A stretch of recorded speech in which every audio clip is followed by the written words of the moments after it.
જૂનાગઢનું સાસણ ગીર અભયારણ્યમાં થતી સફારીનું એકમાત્ર પ્રવેશદ્વાર છે. સાસણમાં ફોરેસ્ટ વિભાગ દ્વારા બસમાં પ્રવાસીઓને સિંહ દર્શન કરાવવામાં આવે છે.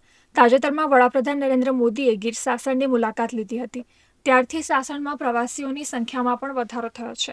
જૂનાગઢના સાસણમાં આમ તો સિંહ દર્શન માટે તારીખ 15 જૂનથી 16 ઓગસ્ટ સુધી સિંહ દર્શન બંધ રહે છે, જેમાં ખાસ કરીને સરકાર દ્વારા અને ફોરેસ્ટ વિભાગ દ્વારા સાસણનું એકમાત્ર દેવળિયા પાર્ક 12 મહિના પ્રવાસીઓ માટે સિંહ દર્શન અર્થે ખુલ્લું રાખવામાં આવે છે.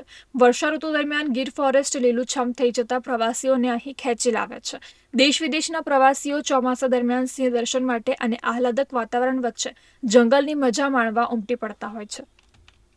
જૂનાગઢનું સાસણ પર્યાય સમૂહ ગીર ભારતના સૌથી જૂના અભયારણ્યોમાંનું એક છે. વિશ્વમાં ફક્ત ગીર અભયારણ્યમાં તેમજ તેના આસપાસના રક્ષિત વિસ્તારોમાં મુક્ત વિહરતો એશિયાઈ સિંહ સાવજ અને ડાલામથો જેવા ગૌરવભર્યા નામોથી પણ ઓળખાય છે. આ ગીરનો સિંહ માત્ર ગુજરાત નહીં પરંતુ ભારતનું ગૌરવ છે.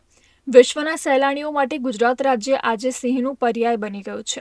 દર વર્ષે લાખો પ્રવાસીઓ સાસણ ગીરની મુલાકાત કરી સિંહ દર્શન અને આહલાદક વાતાવરણની मजा माणवा આવતા હોય છે.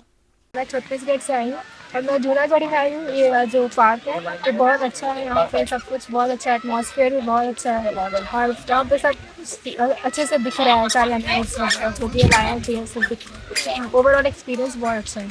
પાંદડા અલગ છે, અંદરની ગ્રીનરી સરસ છે, હરણ એટલું સરસ છે, એટમોસ્ફિયર એટલું ટોપ છે. દર વર્ષે અહીંયા આગળ ચોમાસામાં આવવું જોઈએ. એકદમ મસ્ત, કેવું પડ્યું નથી.